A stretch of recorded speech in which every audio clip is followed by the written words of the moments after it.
Hello and welcome everyone for another weekly commentary. I'm pleased to have with me again our Chief Investment Officer, Freddy Lim. Hello. I hope you all had a great week with a little bit of a holiday break in the middle, so everyone's going refreshed into the weekend. Quick homework for me to do. StashAway Academy is going to go on with the next iteration of the cycle. So actually next week, that is going to be on the Thursday, the 13th of June at 7 p.m. We'll have the first basic seminar starting again, which is called Financial Planning Basics. So we hope to see as many of you as possible there. You can sign up for that either on our website, if you go to stashaway.sg/events. You can also do that on Eventbrite as well as on our Facebook page. So if you're listening to this by our Facebook page, you can sign up there as well. And in Malaysia, we're actually having an event also, it's actually on Wednesday the 12th of June at 6:30 p.m. and it's actually about how to plan for your retirement. So we go into details about that there. Again, you can sign up for that as well. Go to stashaway.my/events or again on our Malaysian Eventbrite page, you can do that as well. That's it for events next week. So we hope to see as many of you as possible there and attending them. And today we have a couple of updates. Last week when we spoke, right? We kind of markets were still going down quite a bit, right? There was so much turmoil about the trade war. Trump headed over to England and to Europe afterwards. And now this week the markets have actually responded quite positively to a few things, right? But maybe let's start by giving our listeners a little bit of update on the trade war, Freddy, and just maybe your point of view, kind of what happened, where do you see this going right now? The US and Chinese are clearly not talking. There's been no more updates on that. And of course, theoretically, they may meet at the sideline of the G20 meeting, which is sometime at the end of this month. Right? So we don't know what's going to happen there, but with Mexico was the latest escalation and was a surprise. I think the trade ministers from Mexico were sent over to Washington to chat, and there's been a lot of flip and flop. We had no deal as of yesterday, and they're going to chat again. Today's the deadline for the first 5% of tariffs. Starting Monday, right? I think. Yeah, but today will be the deadline for the talk to avoid that. But I'm skeptical that anything with such a short timeline can happen. But then as very well as you know, with Trump and his haphazard administration, they can just announce an extension of deadlines again. So I apologize for that. All investors in the market will have to endure a lot of flip-flopping and misinformation again. With it's classic Trump. We have seen it before, and we're not going to overreact to it. No, I think I agree. And then also with the G20 summit coming up at the end of June, right, in Japan, everyone's kind of waiting on that because they're going to see each other there for sure.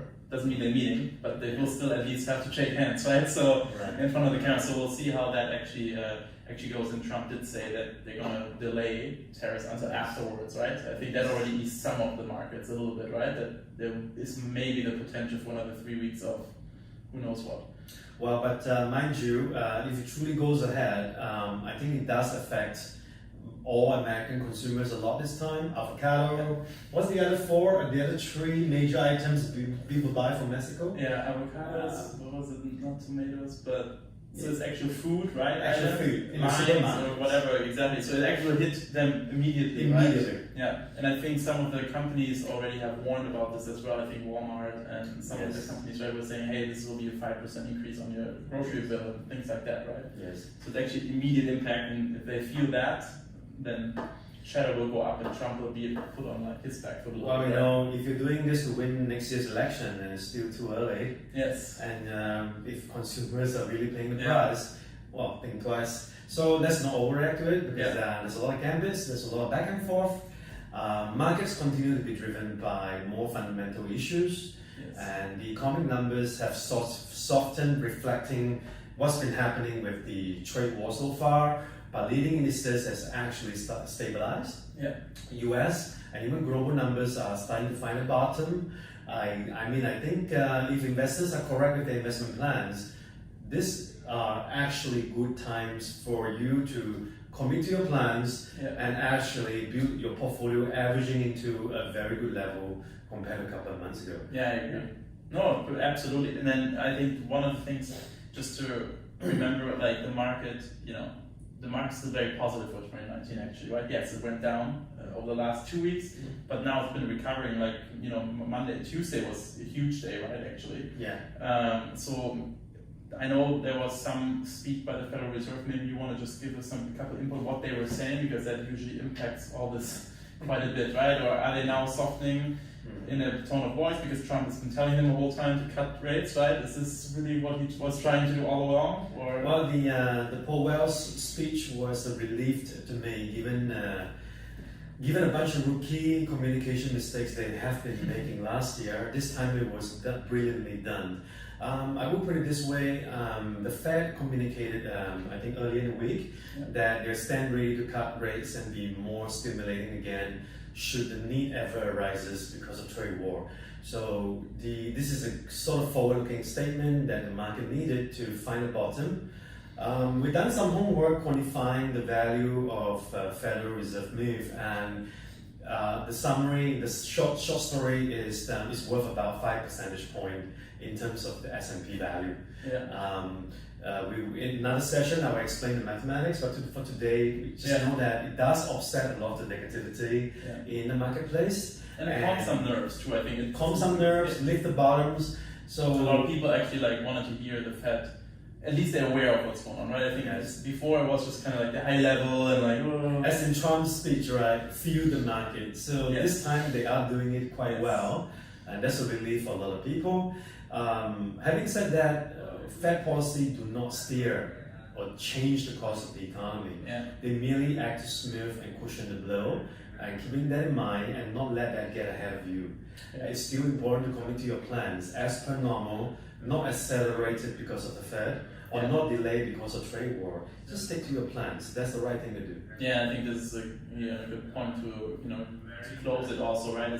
We spoke actually to quite a few clients at a couple of events over the last week, and what I was trying to reiterate to them as well is that there's a reason why we also use goals. A lot of users use general investing, but a lot of people use also goals, and the goals are there for a reason, because they actually tell you how much you need and what probability you're going to have to reach that goal at that time you need the money, right? And it should be encouraging to you then not to change our recommendation that much, because it actually based on real data, right? Yes. So I think just encouraging people to use the goal setting process within our platform. And in times of volatility, it's also good to do a little gut check on yourself, right? And actually, is this the right risk level for me? Maybe not, right? I like the word gut check because sometimes we set a risk at first and maybe ego gets in the way. I'm a big boy, I can take it. But when you really go through and then maybe you feel like, I've been a little bit more emotional these days. Do review it and go, perhaps I should do a gut check. That's a really good one. So really, stick to your plans, do a gut check periodically. And mind you, StashAway only reacts to major changes in the economy that warrants a re-optimization of a portfolio. We haven't, honestly, we tracked thousands of indicators and we have not seen a reason to react. It's very important for one to differentiate between a correction and a bear market. And corrections are not something that you can react to. Only a well-planned, goal-based plans, only an investment plan as long-term can help you there, right?